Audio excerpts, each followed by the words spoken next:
I just want to say we're going to now move to an opportunity for some questions and discussion. And I know that a number of our panelists have been answering questions in detail during the presentation. But ladies and gentlemen, let me welcome back Professor Clement Loy, who was speaking earlier. If you could turn yourself on, sir, and welcome. Hello, and I hope you're feeling better. Welcome to our special guest, Professor Julie Stout from Monash University, a professor of psychology and director of the Clinical Cognitive Neuroscience Laboratory. Hello, Julie, and thank you so much for that. Sure thing. Been doing. Look, I just want to say to people that the next webinar is Saturday, the 29th of May, this coming Saturday at 12 noon Australian Eastern Standard Time. And it's going to be looking at policy and the way to improve the lives of people living with Huntington's and their families, more on the policy front. So this Saturday, 29th at 12 noon. But I've got a couple of questions, and then I was wanting to ask our panel members to just as simply as possible sum up the take-home key messages. And I've got particularly in mind family members who may be newer to this world, but just a very basic one, the emphasis on lowering the abnormal protein associated with Huntington's. If you do manage to do it through whatever mechanism in a clinical trial proves to be successful, what is the impact of lowering that protein? Is it about less symptoms? Is it about slowing the rate of deterioration? Clement, would you like to go first? Yeah, absolutely. So one of the assumptions is that the abnormal protein would make us sick. So by reducing that, we'll be less sick. I think the main message from my talk is there's plenty of hope. I know the two trials are disappointing, but it's much to celebrate because we managed to do such a complex trial so quickly, and there's now the greatest data set we've ever had on Huntington disease. On top of that, these are only 2 gene therapies. There's 3 more coming online. There are 2 other drug trials for non-gene therapy that's has got encouraging results. I think there's plenty of hope, and I'm really excited for our future. Is part of us as lay people learning that even if a trial is stopped because of a disturbing result, that you collect information which is, as it were, the building blocks for the, for the tower of success to get higher over time? Excuse the analogy, you do a better one than me, but that failure in the clinical trial does not mean it's a waste of time. You may learn a lot from it. Absolutely. So like what you said, the relationship between this abnormal protein and how people are clinically, that's still a link that we need to explore, and we'll learn tremendously from this trial. Julie, did you want to comment on that? Well, I think I might just add one little piece to it, which is that, we talk about the abnormal protein and trying to lower it.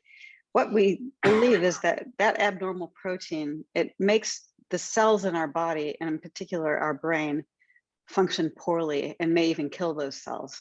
So what you might notice from some of the research that we talked about today, sometimes you look at the protein, sometimes you look at brain images and other measures of how the brain's doing, and then we expect that those brain, how the brain is functioning is what drives the clinical symptoms. Okay, so this is kind of the bridge that we make, this bridge from abnormal protein function to abnormal brain function. And when you have abnormal brain function, then you have, the movement abnormalities or the cognitive abnormalities or whatever. So you can see that by improving, improving how the cells are working, by trying to lower that abnormal protein, we think that the brain's going to look better. That's why we measure the brain too. And then we think that in turn is going to be reflected in people being able to move more normally, think more normally, and that sort of thing. So maybe that might help. Thank you. And Travis, so I'm going to come to your presentation in a moment, but I just want to raise another question from Clement's presentation. The mechanism by which the trials were delivering the medication, a lumbar puncture, injection into the brain, and I think there was even one study where there was reference to surgery. I've had a lumbar puncture. It's not the nicest experience in the world. And I was very moved when you applauded the families and the people with Huntington's for their commitment to the trials, because that really is commitment, isn't it? Absolutely. But can you explain why are such intrusive mechanisms of getting the medication in necessary? Yeah, in fact, it's not necessary. I mean, with those two drugs, that couldn't be delivered any other way, because if you take it as tablet, it wouldn't get into the brain. But with two of the three new trial drugs that are coming, they can be taken orally, and that would get to the brain. And in fact, there's some discussion about the oral drugs actually would give you a better distribution within the whole brain, rather than putting through a lumbar puncture, which is like an epidural when people have babies, then they just go to the surface of the brain. So tremendous amount of advances every day and tremendous amount of hope. Yes. Did you want to comment on that, Julie, before I go on? Oh, well, maybe just to add to what Clement's saying, I think one of the things that people are talking about with the Roche drug is they wonder how far, when it gets delivered in through the using a lumbar puncture, how much does it penetrate into the brain? Because the brain has sort of this fluid flowing through it, but there's a lot of brain that doesn't have direct contact with that fluid. So when you put a drug into the spinal fluid, it will flow through that fluid up to the fluid that's circulating around in the brain, but it's just got these kind of little like wells in the brain where that fluid is. Then the treatment has to seep out into the brain tissue. And so we don't know how far out it goes. And it's kind of interesting for people to know that we can run a whole clinical trial without really knowing how much the drug actually gets to the target. And this is part of what, this is part of why we have to do what we do. So it sounds kind of rather technical, but when we say they're clinical trials, it really is a trial, because there's so much we don't know.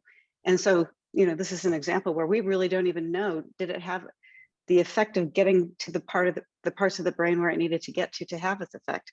So yeah, and I think that's probably enough to say about it, really. Yeah, look, thank you.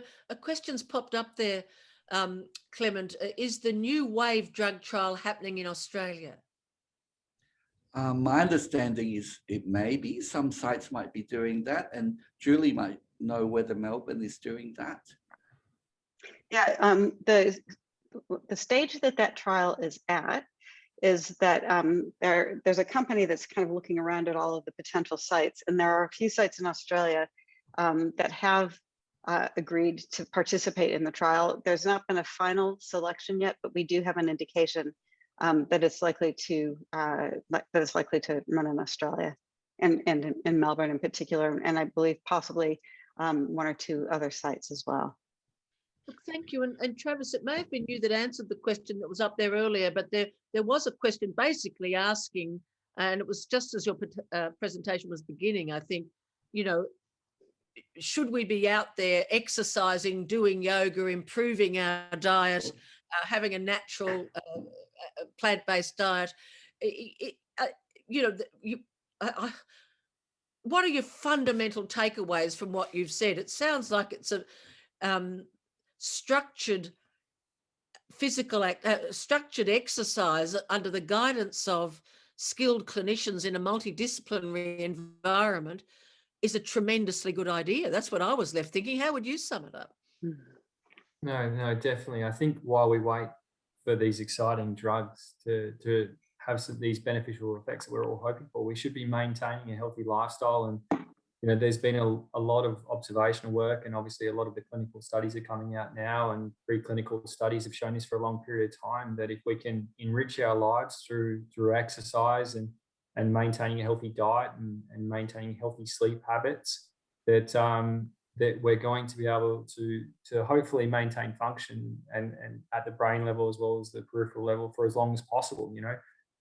It's long known, if we're a healthy lifestyle is good for all of us, so we should all be doing it. Travis, I'm a professional MC and I've been doing this for about 25 to 30 years. there isn't a conference that I go to that doesn't end up with people having done very interesting clinical trials that say lose weight, move more effectively, and have an awful lot of friends. Yeah.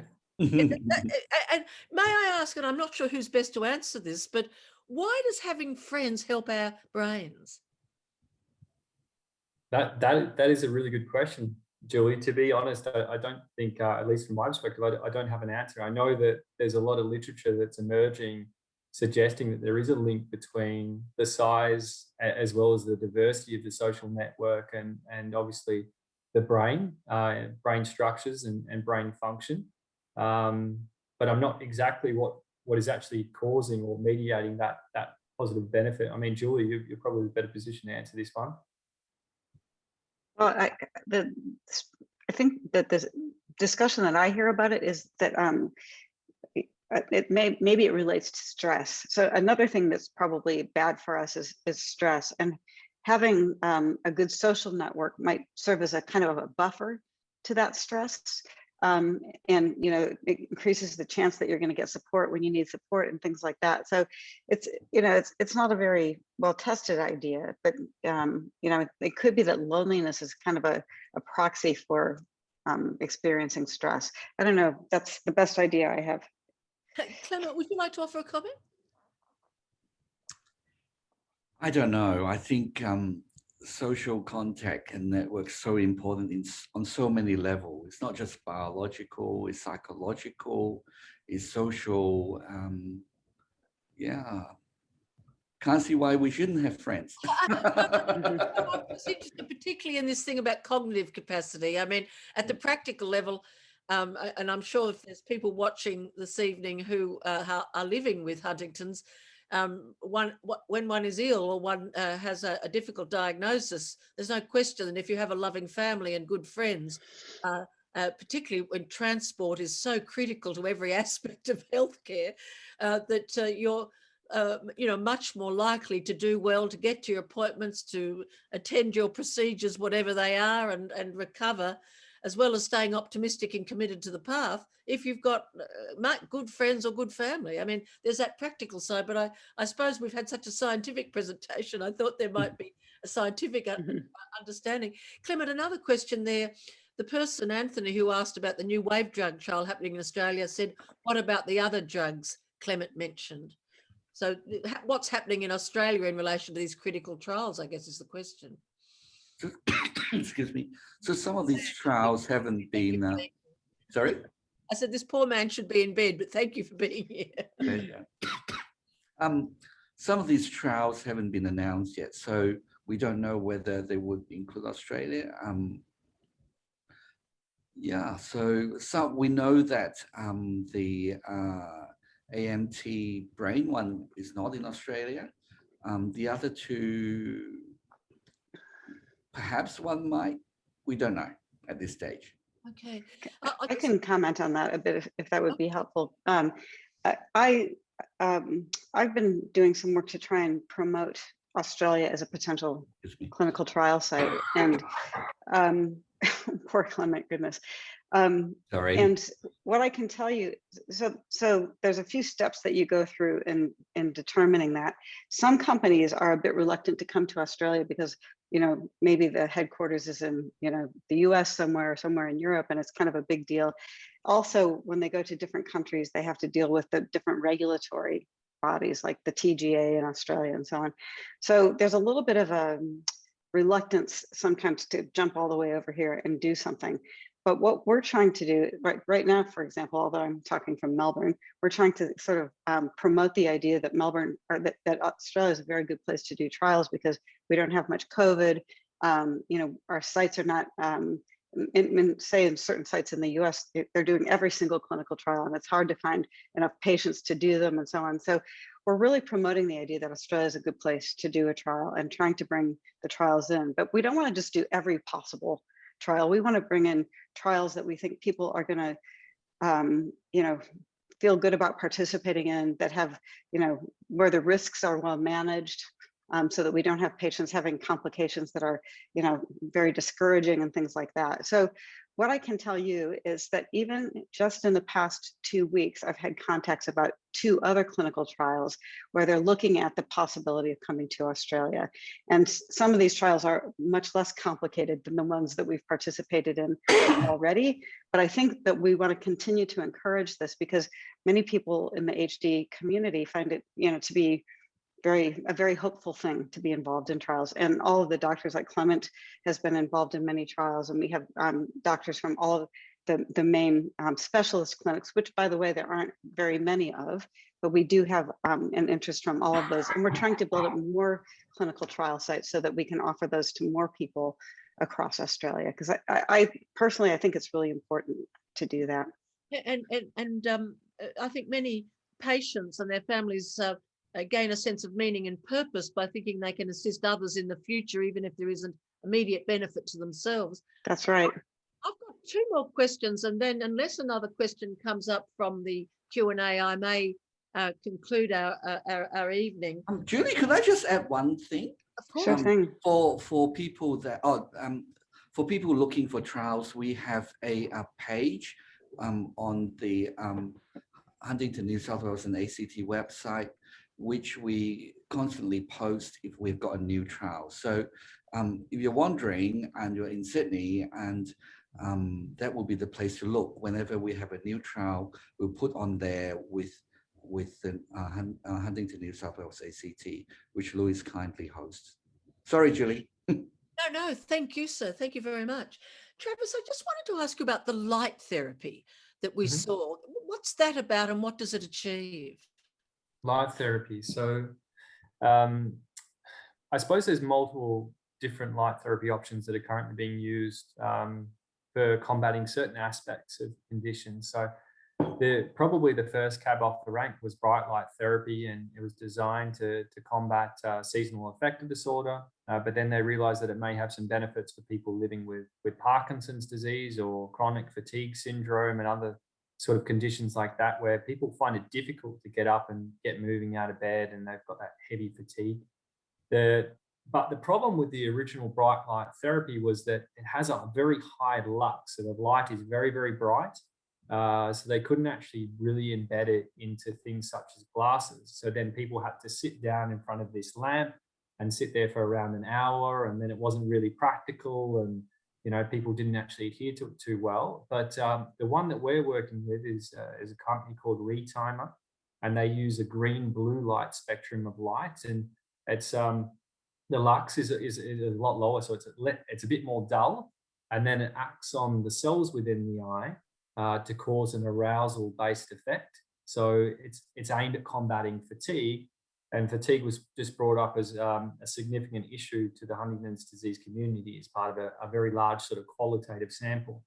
And it's also got some avenues for actually shifting what we call the circadian rhythm, so sleep-wake behavior, for people living with Huntington's disease, which is disrupted. And it's got some evidence in the mouse models of Huntington's at the moment. So we're quite bullish on this one because, unlike a lot of our other sort of interventions, which require quite a fair bit of time commitment and they can be a little bit burdensome at times, these are just put on the glasses. We're already rolling them through with other neurological conditions, and you can do everyday activities at home. I mean, my toddler hasn't broken them yet, so they work pretty well. Look, thank you so much. My last question is, and obviously Leora Fox and Rachel Harding were not able to join us this evening, so I'll be guided by Clement or Julius who should answer it. But they talked a lot about observational studies, and I just wonder if you could just explain a bit more that notion that people are going to come in and observe once a year. What are they looking for, and what's the ultimate goal to benefit the lives of people living with Huntington's? Yeah, it's got 2 sort of goals. One is, I guess, when you design a trial and you want to see whether a drug works or not, you want to know what the natural history of something is. Like, if you don't give any drugs, what would happen to someone? And that will give you some information. And the second is really what Leora talked about, all the biological samples are collected over time, looking at, the genetic expression changes, etc. So we learn a lot by observing people without any intervention, and that's why it's called an observational study. I see. Thank you. Did you want to comment, Julie? Yeah, I think I'd like to just offer a perspective that, you know, people who are not scientists might think that we scientists know a lot more than we do. And you know, there really is so much that we don't understand. And so, like, you know, Clement keeps emphasizing how valuable that data is from the Roche trial. I know what he means, because actually some of the stuff that's being measured has never been measured before. We don't even know why it's important yet. So I just want people to know that really it's not that we haven't done a lot of work, but it's just that the system, you know, the body system, the brain, our cells, it is all so complex. So, you know, we try these things, like, you know, we want to try lowering Huntington protein. Does that make a difference? Does that affect the brain? You know, what Travis is doing, he's trying, you know, this exercise intervention and that light therapy. Like, the answers are not straightforward. And pretty much whenever we ask a question, we have more questions. You know, we get an answer and we have more questions to ask. So I think it's important, you know, people may not know this, but there's no treatment for any, like, there's not a treatment for Alzheimer's disease that slows down the disease. It's a very common disease. Thousands and thousands of people have been working on it in research. There have been, you know, actually, you know, 1,000 studies to try and find drug treatments. It hasn't been found yet. You know, many people are working on Huntington's, Parkinson's, MS. These are all very complicated diseases. So I think what you should appreciate is how much we don't know. And yet we still, you know, we get closer all the time. The amount we know now is so much more than, say, 10 years ago or 20 years ago. So I think that you know, observational studies are really essential, because we've got so much that we don't understand yet. And that's why all of these biological samples are important. You know, all of this stuff too about individual differences. You know, why is it that, you know, twins you know, present differently if they have the Huntington gene? Well, there's a, you know, there might be 1,000 things we need to know before we really understand how that works. So this is, you know, that's one of the most essential things about observational studies, I think.